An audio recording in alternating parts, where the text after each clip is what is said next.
Good morning my dear students. આજે 11 chemistry chapter number 2 lecture number 12માં સ્વાધ્યાયનો 2.3 2.4 અને થોડા નાના આપણે દાખલા જોવાના છે અને ઇઝી છે. સો આઈ હોપ તમને ઇઝીલી આ બધી વસ્તુ ખબર પડી જાય. હવે આજે આપણે સ્વાધ્યાયના 2.3 ઉપર જઈએ. સ્વાધ્યાયના 2.3માં કીધેલું છે નીચેના કેન્દ્રમાં કેટલા ન્યુટ્રોન અને પ્રોટોન રહેલા છે. તો આપણે ન્યુટ્રોન અને પ્રોટોનની સંખ્યા જાણવાની છે.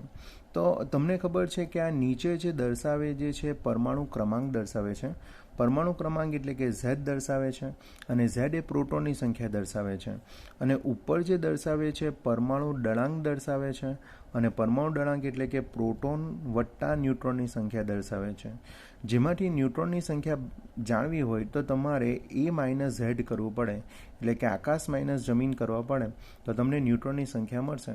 પણ આ દરેકમાં આપણે શોધવાની છે. તો ધ્યાન રાખજો, આપણે કંઈ એક ટેબલ જેવું બનાવીએ કે જેના લીધે તમને ખબર પડે. તો પહેલી વસ્તુ આપણે લઈ લઈએ 6C12. બરાબર, શું લઈ લઈએ? 6C12. હવે 6C12માં આપણે એવું કહી શકીએ કે Z જે છે Z એ તમારી પ્રોટોનની સંખ્યા છે. Z એ તમારી શું છે? પ્રોટોનની સંખ્યા. પ્રોટોનની સંખ્યાને એઝ અ આપણે પરમાણુ ક્રમાંક કહેવાય. બરાબર, એઝ અ આપણે શું કહી શકીએ? તો પરમાણુ ક્રમાંક કહી શકીએ. તો આ તમારો પરમાણુ ક્રમાંક છે. બીજું એ જે છે એ પરમાણુ શું છે? દળાંક છે. અને તમારે ન્યુટ્રોનની સંખ્યા જો જાણવી હોય, બરાબર, તો ધ્યાન રાખજો, તમારે આકાશ માઇનસ શું કરવા પડે? જમીન કરવા પડે. એટલે તમારે એ માઇનસ શું કરવા પડશે? Z કરવા પડશે. તો આ રીતે આપણે ગણતરી કરવાની છે. તો 6C12માં આ નીચેની વેલ્યુ જે છે એ તમારી Z ની વેલ્યુ છે. એટલે તમારો પરમાણુ ક્રમાંક એટલે કે પ્રોટોનની સંખ્યા થઈ ગઈ 6. પરમાણુ દળાંક કેટલો છે? તો પરમાણુ દળાંક તમારો કેટલો છે? 12. અને ન્યુટ્રોનની સંખ્યા જો જાણવી હોય તો આકાશ માઇનસ જમીન કરવાની. આકાશ માઇનસ જમીન કરવાનું એટલે કે 12 માઇનસ 6 કરો તો આન્સર કેટલા આવશે? 6. એટલે ન્યુટ્રોનની સંખ્યા થઈ જશે 6. તો આ તમારું 6C12 કમ્પ્લીટ થઈ ગયું. હવે નાવ નેક્સ્ટ આપણે 8O16 જોવાનું છે. બરાબર, બીજું આ રહ્યું આપણે 8O16 જોવાનું છે.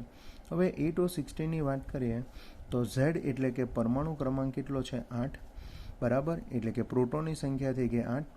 પરમાણુ દળાંકની વાત કરીએ તો પરમાણુ દળાંક થઈ ગયો આપણો 16. અને ન્યુટ્રોનની સંખ્યા જો આપણે ગણવું હોય તો આકાશ માઇનસ જમીન કરવાનું, એટલે કે 16 માઇનસ આપણે 8 કરીએ તો ન્યુટ્રોનની સંખ્યા કેટલી થઈ જશે? 8 થઈ જશે. તો આ રીતે ઓક્સિજન કમ્પ્લીટ થાય. ત્યાર પછી આપણે ત્રીજા નંબર પર મેગ્નેશિયમ છે, 12Mg24.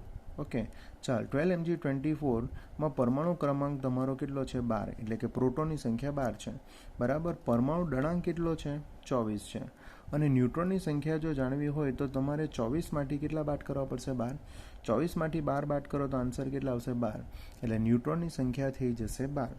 તો આ તમારું થઈ ગયું મેગ્નેશિયમ.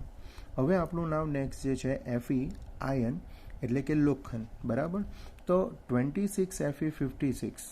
બરાબર, જેમાં પરમાણુ ક્રમાંક એટલે કે પ્રોટોનની સંખ્યા તમારી છે 26. પરમાણુ દળાંક, બરાબર, એટલે પ્રોટોન વત્તા ન્યુટ્રોનની સંખ્યા છે 56. અને તમારે જો ન્યુટ્રોનની સંખ્યા જાણવી હોય તો E માઇનસ Z કરવું, એટલે કે 56માંથી 26 બાદ કરો તો 56માંથી 26 બાદ કરો તો કેટલા આવશે? 30. તો ન્યુટ્રોનની સંખ્યા તમારી 30 થઈ જશે. હવે આ તમારું થઈ ગયું Fe. અને આ છેલ્લું જે છે સ્ટ્રોન્ઝિયમ આપેલું છે 38. સ્ટ્રોન્ઝિયમ તમને કેટલું આપેલું છે? 88 આપેલું છે. હવે આમાં આપણે એવું કહી શકીએ પરમાણુ ક્રમાંક એટલે પ્રોટોનની સંખ્યા તમને કેટલી આપેલી છે? 38. પ્રોટોન વત્તા ન્યુટ્રોન એટલે કે પરમાણુ દળાંક. પરમાણુ દળાંક તમને કેટલો આપેલો છે? 88 આપેલો છે. અને ન્યુટ્રોનની સંખ્યા જાણવી હોય તો E માઇનસ Z એટલે કે 88 માઇનસ જે છે 38 કરવા પડશે. 88 માઇનસ 38 કરીએ તો ન્યુટ્રોનની સંખ્યા થશે 50 થશે. તો આ રીતે આપણે પ્રોટોનની સંખ્યા અને ન્યુટ્રોનની સંખ્યા જાણી શકીએ છીએ. ધ્યાન રાખજો, પ્રોટોનની સંખ્યા એટલે કે જે તમારો પરમાણુ ક્રમાંક જે છે એ તમારી પ્રોટોનની સંખ્યા છે. જ્યારે ન્યુટ્રોનની સંખ્યા માટે શું કરવા પડશે? તો ન્યુટ્રોનની સંખ્યા માટે A માઇનસ Z કરવા પડશે. એટલે આકાશ માઇનસ જમીન કરશો તો તમને શું મળશે? ન્યુટ્રોનની સંખ્યા મળશે. તો આ રીતે આપણો સ્વાધ્યાયનો 2.3 કમ્પ્લીટ થશે. હવે આના પછી નાવ નેક્સ્ટ જે છે એ આપણો સ્વાધ્યાયનો 2.4 છે. બરાબર, સ્વાધ્યાયનો જે છે શું છે 2.4. સ્વાધ્યાયના 2.4માં કીધેલું છે કે આપેલા પરમાણુ ક્રમાંક Z અને પરમાણ્વીય દળ એના આધારે પરમાણુની સંપૂર્ણ સંજ્ઞા લખો. એટલે મારે પરમાણુ ક્રમાંક અને પરમાણુ દળાંક પરથી પરમાણુની સંજ્ઞા લખવાની છે. પહેલી વસ્તુ એ કે પરમાણુ એના પરમાણુ ક્રમાંકથી જાણી શકાય. બરાબર, દાખલા તરીકે એમ સમજી લો કે આપણે આ 17માં નંબરની વાત કરીએ તો 17માં નંબર પર કયો પરમાણુ આવે?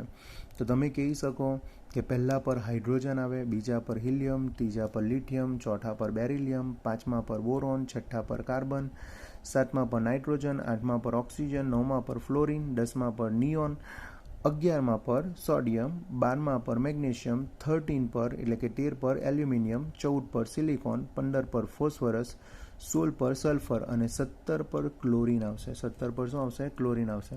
17 પર ક્લોરિન આવે તો આપણો જે પરમાણુની સંજ્ઞા થઈ જશે ક્લોરિન, Cl લખાશે. એનો પરમાણુ ક્રમાંક થઈ જશે 17 અને એનો પરમાણુ દળાંક થઈ જશે 35. તો એને સંજ્ઞા સ્વરૂપમાં આપણે 17Cl35ના સ્વરૂપમાં દર્શાવી શકીએ છીએ. તો આ તમારું થઈ ગયું પહેલું. હવે બીજું જે છે એનો પરમાણુ ક્રમાંક તમને 92 આપેલો છે. પરમાણુ ક્રમાંક કેટલો આપેલો છે? 92. હવે પરમાણુ ક્રમાંક 92 તો આપણને કશે દેખાયો નથી, પણ ત્રીજા ચેપ્ટરમાં જો તમે આધુનિક આવર્ત કોષ્ટક જોશો તો 92 પરમાણુ ક્રમાંક પર તમને યુરેનિયમ દેખાશે. 92 પરમાણુ ક્રમાંક પર શું દેખાશે? યુરેનિયમ. અને યુરેનિયમ માટે આપણે સંજ્ઞા લખીએ છીએ યુ. ધ્યાન રાખજો, યુરેનિયમ માટે આપણે સંજ્ઞા શું લખીએ છીએ? યુ લખીએ છીએ. અને આ જો તમારે બીજી કોઈ જગ્યાએ જોવું હોય તો પહેલાં જે તમારી ટેક્સ્ટબુક જે છે એના પાછળના પેજ પર તમને પરમાણુ ક્રમાંક અને દળાંક આપેલા છે, જેમાં યુરેનિયમનો પરમાણુ ક્રમાંક તમને 92 મળશે. એટલે યુરેનિયમ તમારો થઈ ગયો 92 યુરેનિયમ અને પરમાણુ દળાંક કેટલો થઈ ગયો? 233. એટલે તમે 92 યુરેનિયમ 233 લખી શકો છો. અને ત્યાર પછી છેલ્લું ઘણું ઇઝી છે. પરમાણુ ક્રમાંક Z બરાબર કેટલા આપેલા છે? 4. હવે 4 ઉપર કોણ આવે? તો હાઇડ્રોજન પહેલા પર આવે, હિલિયમ બીજા પર, લિથિયમ ત્રીજા પર અને ચોથા પર કોણ આવે? બેરિલિયમ આવે. તો બેરિલિયમની સંજ્ઞા જે છે એ Be છે. ધ્યાન રાખજો, બેરિલિયમની સંજ્ઞા શું છે? Be. એનો પરમાણુ ક્રમાંક 4 અને એનો પરમાણુ દળાંક કેટલો છે? 9 છે. એટલે એને લખાશે 4Be. શું લખાશે? 9 લખાશે. તો આ પણ ઇઝી ન્યુમેરિકલ હતો અને એ રીતે આપણે સ્વાધ્યાયનો 2.4 આપણે કમ્પ્લીટ કરીએ છીએ. હવે સ્વાધ્યાયના 2.4 પછી આપણે નાવ નેક્સ્ટ સ્વાધ્યાયના 2.22 પર જવાનું છે. સ્વાધ્યાયના 2.22માં કંઈક આપણે નીચેનામાંથી સમ ઇલેક્ટ્રોનીય સ્પીસીઝ આપણે ઓળખવાના છે. હવે પહેલી વસ્તુ એ કે સમ ઇલેક્ટ્રોનીય સ્પીસીઝ એટલે શું? તો ધ્યાન રાખજો, સમ ઇલેક્ટ્રોનીય સ્પીસીઝ, સમ ઇલેક્ટ્રોનીય સ્પીસીઝ એટલે બરાબર એવા તત્વ, પરમાણુ અથવા તો આયનો કે જેમાં ઇલેક્ટ્રોનની સંખ્યા સમાન મળે. જેમાં ઇલેક્ટ્રોનની સંખ્યા તમને શું મળે? સમાન મળે. હવે ઇલેક્ટ્રોનની સંખ્યા તમને કોનામાં સમાન મળશે એ આપણે શોધવાનું છે. આપણા પાસે Na1+, K1+, Mg2+, Ca2+, S2- અને Ar છે. તો આ બધાની આપણે વાત કરીએ. બરાબર, આપણા પાસે શું છે? આપણા પાસે Na1+ છે. બરાબર, ધ્યાન રાખજો, K1+ છે, Mg શું છે? 2+ છે.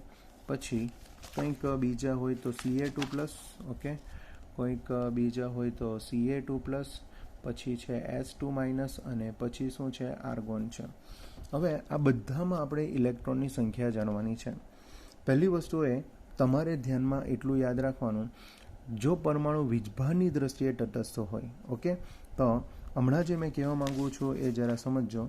જો પરમાણુ વીજભારની દ્રષ્ટિએ તટસ્થ હોય, હા, વીજભારની દ્રષ્ટિએ શું હોય? તટસ્થ હોય.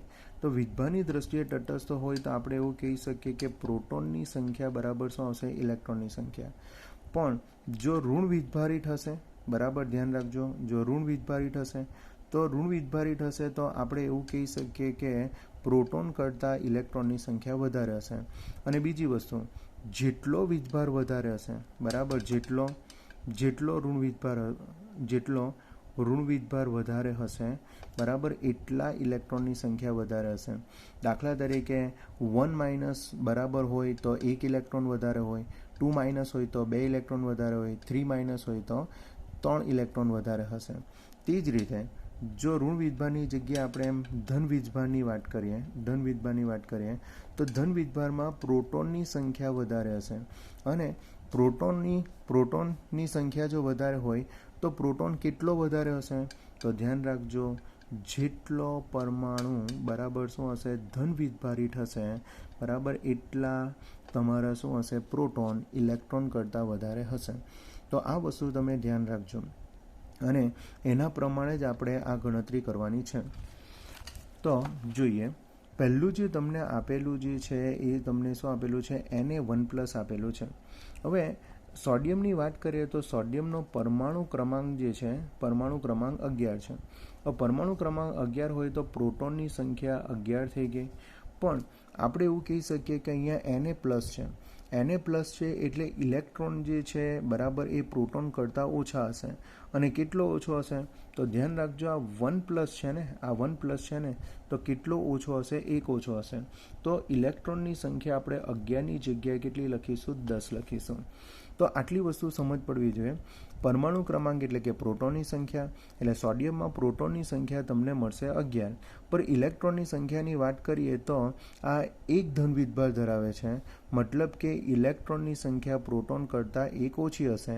તો 11ની જગ્યાએ કેટલી હશે? 10 હશે. એ જ રીતે સપોઝ પોટેશિયમની વાત કરીએ તો પોટેશિયમનો પરમાણુ ક્રમાંક છે 19, બરાબર. એટલે પ્રોટોનની સંખ્યાની વાત કરીએ તો પ્રોટોનની સંખ્યા કેટલી હશે? 19 હશે. પણ જો ઇલેક્ટ્રોનની સંખ્યાની જો આપણે વાત કરીએ તો આ એક ધન વીજભારિત છે. આ કેટલો વીજભારિત છે? એક ધન વીજભારિત છે. અને એક જો ધન વીજભારિત હશે તો એક ઇલેક્ટ્રોન ઓછો હશે. એક ઇલેક્ટ્રોન ઓછો હશે એટલે 19ની જગ્યાએ કેટલા ઇલેક્ટ્રોન હશે? 18 ઇલેક્ટ્રોન હશે. એ જ રીતે Mg2+ ની વાત કરીએ તો Mg2+ એટલે મેગ્નેશિયમનો પરમાણુ ક્રમાંક કેટલો છે? 12. એટલે કે પ્રોટોનની સંખ્યા અહીંયા કેટલી થશે? 12 થશે. પણ ઇલેક્ટ્રોનની સંખ્યાની વાત કરીએ તો આ +2 છે. આ કેટલો છે? +2 છે. એનો મતલબ એ થયો કે અહીંયા જે છે ઇલેક્ટ્રોનની સંખ્યા 2 ઓછી હશે. 2 ઓછી હશે તો 12ની જગ્યાએ ટોટલ કેટલા થઈ જશે? 10 થશે. એટલે ઇલેક્ટ્રોનની સંખ્યા 10 થશે. તો 12 પ્રોટોન 10 ઇલેક્ટ્રોન એટલે તમને વીજભાર કેટલો મળ્યો? +2 મળ્યો. એ જ રીતે Ca2+ ની વાત કરીએ તો કેલ્શિયમ જે છે એ કેલ્શિયમનો પરમાણુ ક્રમાંક 20 છે, બરાબર. એટલે પ્રોટોન તમારા કેટલા થઈ જશે? 20 થશે. પર આ 2+ છે. આ કેટલા છે? 2+. એટલે કે બરાબર ઇલેક્ટ્રોનની સંખ્યા તમને 2 ઓછી મળશે. ઇલેક્ટ્રોનની સંખ્યા તમને 2 ઓછી મળે એટલે ઇલેક્ટ્રોન તમને કેટલા મળશે? 18 મળશે. તો 2 પ્રોટોન તમને ઇલેક્ટ્રોન કરતાં વધારે હશે. અથવા તો પ્રોટોનની સંખ્યા ઇલેક્ટ્રોન કરતાં 2 વધારે મળે, અથવા તો ઇલેક્ટ્રોનની સંખ્યા પ્રોટોન કરતાં 2 ઓછી મળે, એવું કહી શકાય. હવે સલ્ફરની વાત કરીએ તો જરા ધ્યાન આપજો. સલ્ફરનો પરમાણુ ક્રમાંક કેટલો છે? 16 છે. એટલે પ્રોટોનની સંખ્યા એની થઈ ગઈ 16. પર અહીંયા 2- છે. 2- છે એનો મતલબ શું થયો કે અહીંયા જે ઇલેક્ટ્રોન જે છે એ ઇલેક્ટ્રોનની સંખ્યા પ્રોટોન કરતાં વધારે છે. અને કેટલી વધારે? તો 2- એટલે કેટલા વધારે હશે? 2 વધારે હશે. અને 2 વધારે હશે એટલે ઇલેક્ટ્રોન જે છે એ 16 + 2 ટોટલ કેટલા થઈ જશે? 18 થઈ જશે. તો ઇલેક્ટ્રોનની સંખ્યા અહીંયા 18 થશે. બીજું, આર્ગોનની વાત કરીએ તો આર્ગોનનો પરમાણુ ક્રમાંક છે 18, બરાબર. એટલે પ્રોટોનની સંખ્યા બી કેટલી થવાની? 18. અને ધ્યાન રાખજો, આર્ગોન વીજભારની દ્રષ્ટિએ તટસ્થ છે. એટલે જેટલા પ્રોટોન હશે એટલા જ ઇલેક્ટ્રોન હશે. એટલે ઇલેક્ટ્રોન પણ તમને કેટલા મળશે? 18 મળશે. હવે આ બધામાં જો જોઈએ તો સમ ઇલેક્ટ્રોનિય સ્પીસીસ તમને 2 મળશે. એક કે જેમાં ઇલેક્ટ્રોનની સંખ્યા સમાન હોય, 10 હોય, એવા 2 મળશે, Na1+ અને Mg2+. તો આપણે સમ ઇલેક્ટ્રોનિય સ્પીસીસ કોને કહીશું? બરાબર. તો સમ ઇલેક્ટ્રોનિય બરાબર આપણે શું લઈએ? સ્પીસીસ જેમાં ઇલેક્ટ્રોનની સંખ્યા સમાન હોય એવા આપણા પાસે એક Na1+ છે અને બીજું Mg2+ છે.